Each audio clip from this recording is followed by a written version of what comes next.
So a lot of people have actually been super relieved that reselling has been basically non-existent in the sneaker game for the last year or so. However, I do think that it will be coming back in 2025, and it is a high chance of that. And me personally, I think it is super essential for reselling to be prominent in the sneaker game. However, this isn't a video about if I think reselling is good or bad. It's just going to be an informational video on why I think it's going to be coming back in 2025, and also teaching you how to properly prepare, whether you want to take advantage of making some money off some shoes, or if you just want to add to your collection at the least amount of money possible. So make sure to like, comment, subscribe. Stay tuned to the channel because I'll also be dropping on all future releases, price predictions in the aftermarket, how easy and how hard it will to be getting these shoes. And then also I'll be dropping tips and links to raffles to make it easier for you to get these shoes. So without further ado, let's get straight into the video. So if you weren't aware already, next year, 2025, is Jordan Brand's 40th year anniversary. So they're basically dropping every single grail, collectors, every single banger, old school nostalgia and fire new gen stuff as well. And Nike is right behind them, dropping classics as well. So at first I wasn't a huge fan of this because I'm looking at previous years like 2024 and 2023 and seeing that Nike and Jordan, all they have been doing is just mass sending out shoes that we don't really care about. And then even when there is a good release, it just has been too many shoes to the point where our brain is kind of desensitized because we're always just seeing shoes sitting now. So they aren't as exciting, nor it gives us more of an incline to want to buy them, right? There's no urgency in really buying these shoes anymore. And again, some people like that, some people don't. This isn't that video. But I will say that was my main thing of why I thought reselling wasn't going to come back in 2025, even though they're dropping a lot of heat, because that's one of the main arguments, right? They're dropping too much heat, and it's going to still be to a point where people are picking and choosing. And yes, I do agree with that. There will still be an aspect of picking and choosing. However, I saw something very recently that Jordan Brand done that just confirmed a couple of speculations that I had. So most recently, during a Christmas NBA game, they just did basically a pre-rollout for the Air Jordan 1 High 85 bread. And they actually did a really good job. They did it on a televised network where everybody was basically sitting in the house with their family watching the game. So more than likely they watched the commercial. And then they also had a celebrity. Oh, there's some lightning.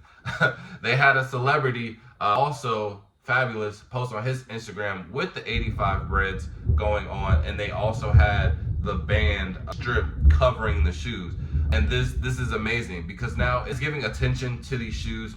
And two, it's showing them that they actually care about the shoes that they're releasing and they want to show the history behind it. So I think that is good. They haven't been doing this in a very long time. But the reason why this is so important is because they actually care. They're caring about their shoes now. So the biggest thing that we're going to come up early 2025 is February.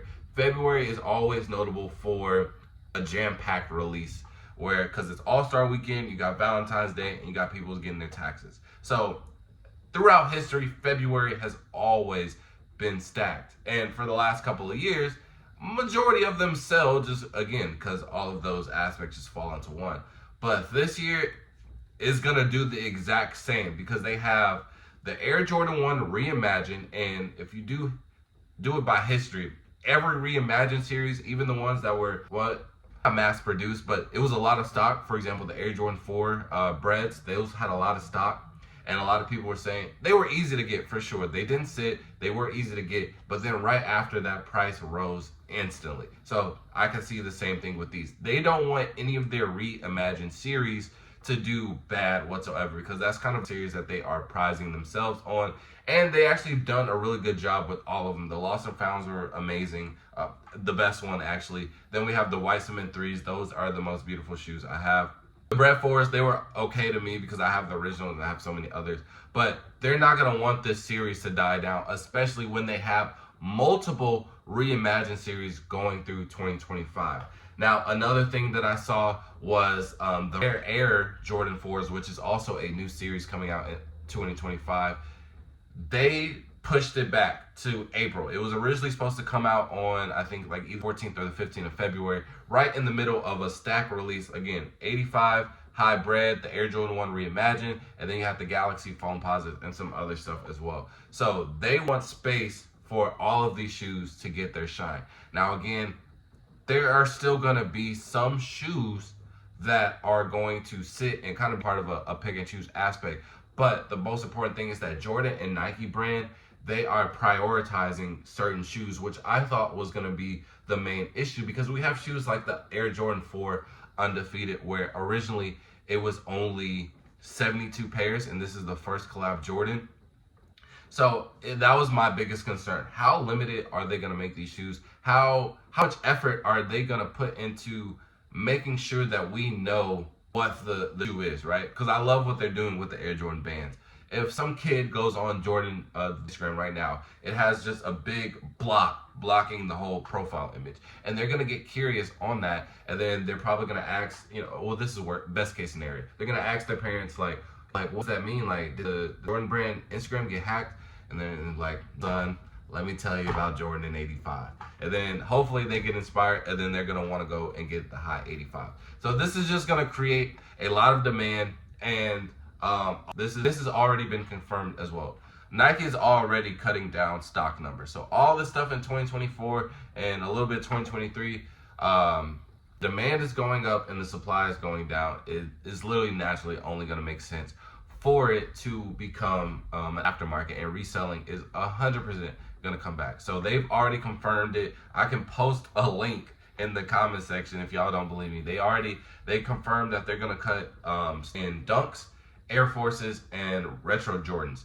And originally they did this because weren't exciting anymore. Nobody was really buying them, and they saw that it was no point, and they needed to compete with brands like New Balance, Asics, etc., etc. And so now, obviously, going into 2025 with all these classics, they're gonna make you work for these shoes. They're gonna make them limited. They don't want to have the image of some of their best, like in their entire history in general, to just sit on a shelf. That looks bad for the entire company, and it just looks bad for sneakers in general. Now, like I just said, I mentioned New Balance and Asics. They are also gonna be in this talk as well. Obviously, I think New Balance kind of has a solidified spot right now. They've been going crazy. All their models, all the new models, the 9060s, the 2002 Rs, the 1906s, those are all fire. Haven't got to a point where they're oversaturating it. They're having, collabs just sprinkled in to give us like reason to want New Balance, and obviously a lot of people are gravitating towards New Balances and Asics because of the lesser retail point. And this is also causing Nike to create more shoes competing with that.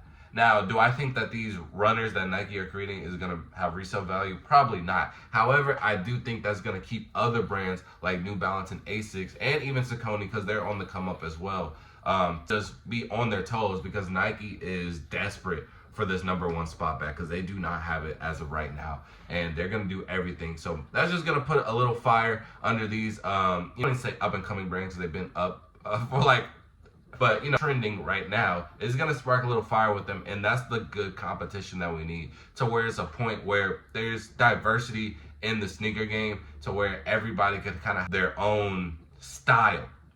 And that's also another thing that I think will cause resale to come back. With a lot of these classics that are about to drop within Jordan brand, like they're bringing back Jordan 10s, Jordan 8s. There's going to be a lot of people claiming that they've been rocking these shoes since whenever. And granted, a lot of us have, and it's just that Jordan brand never decided to just re-release some really good shoes. They just cared about 1, 4, 2s, and 11s and 12s, right? And so now that we're bringing back 8s, 10s, etc., I think it's going to have a total reset.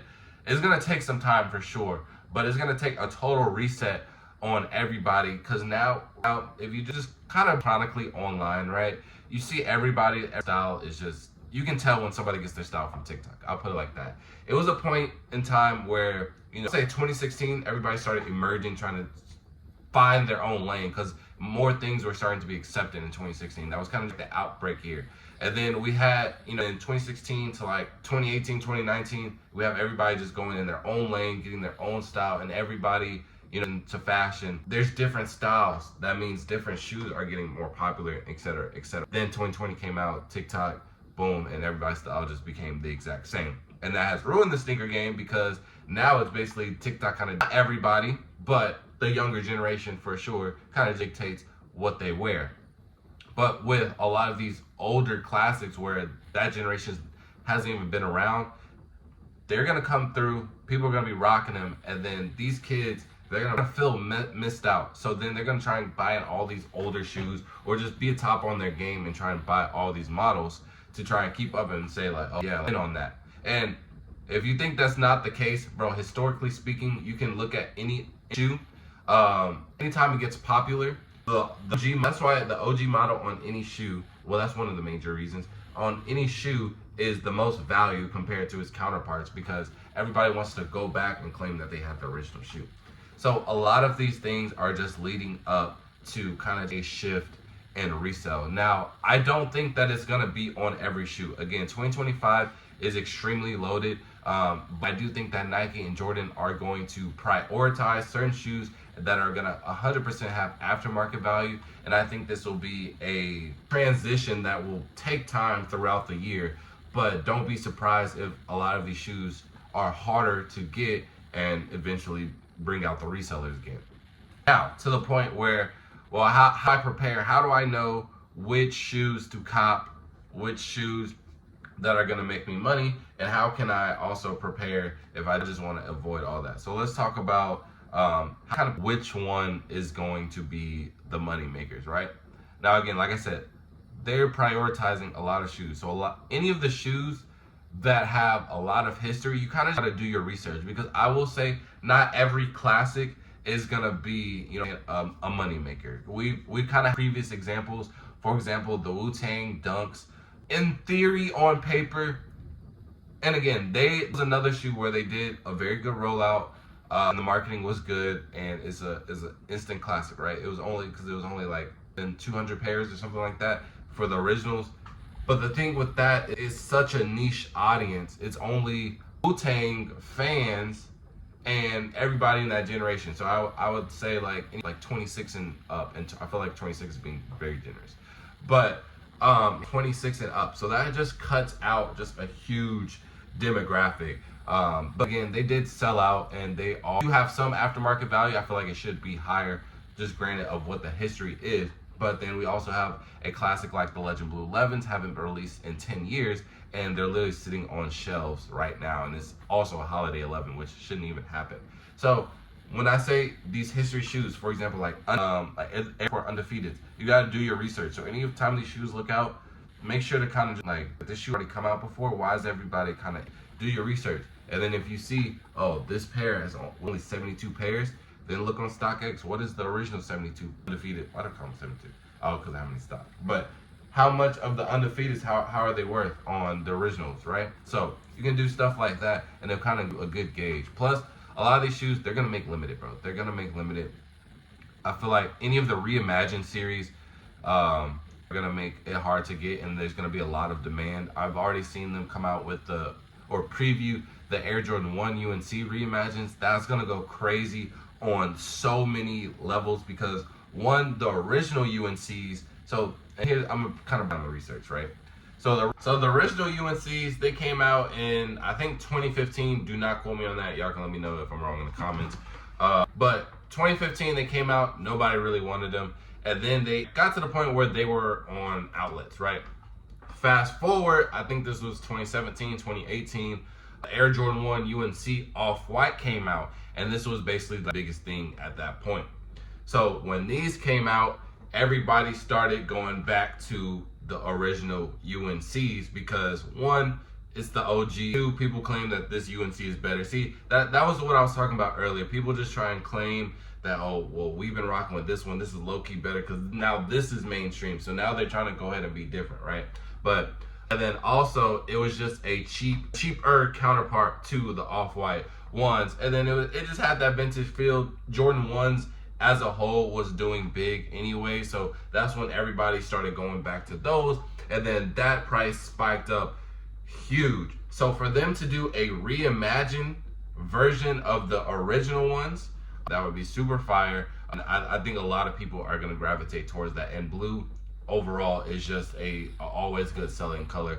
especially on a Jordan 1. Now, it is going to be a Jordan 1, and a lot of people are kind of past that. But I do think that because it comes out in either March or May, so I think at that point people are kind of adapt back to I'm wearing what I like again versus trends. So that's just an example of some type of research that you can do and to kind of pinpoint, well, is the reimagined UNC's a good purchase or not? And me personally, I think it is if you were want to try and sell it. So obviously you can use this information to get ahead of the game too, and just make sure you on your P's and Q's trying to acquire these shoes for retail versus something. And also preventing yourself from buying a shoe on the aftermarket that even though you may or may not be able to get, just don't get taxed later on, or try and get an early pair or something like that when it's either going to sit or just going to be super easy accessible for it, or you just don't want to get scammed in some type of way.